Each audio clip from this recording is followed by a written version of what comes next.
রব্বে করিম জান্নাতীদের মধ্যে শাহাদাত যারা বরণ করেছেন তাদেরকে জিজ্ঞেস করবে, ও আমার শহীদেরা, দুনিয়াতে থাকতে আমি রবের জন্য ঘর ছেড়ে দিয়েছো, পরিবার ছেড়ে দিয়েছো, সম্পদ ছেড়ে দিয়েছো, এমনকি হাসি মুখে জানটা পর্যন্ত ছেড়ে দিয়েছো, আজকে আমি তোমাদেরকে জান্নাত দিয়েছি, তোমরা খুশি তো? সমস্ত শহীদরা বলবে, আল্লাহ আমরা খুশি হয়েছি, যথেষ্ট খুশি হয়েছি, কিন্তু আমাদের একটা চাওয়া আছে। বলেন না সুবহানাল্লাহ। আমাদের একটা চাওয়া আছে, যদি পূরণ হয়। রব্বে করিম বলবে, চাওয়া?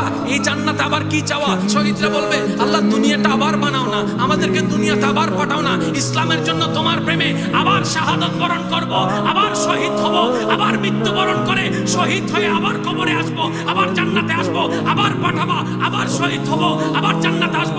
মওলা রে, শহীদ হওয়া তোমার প্রেমে শাহাদাতের যে মজাটা পেয়েছি, জান্নাতের মজাই ছাড়া কিছুই না।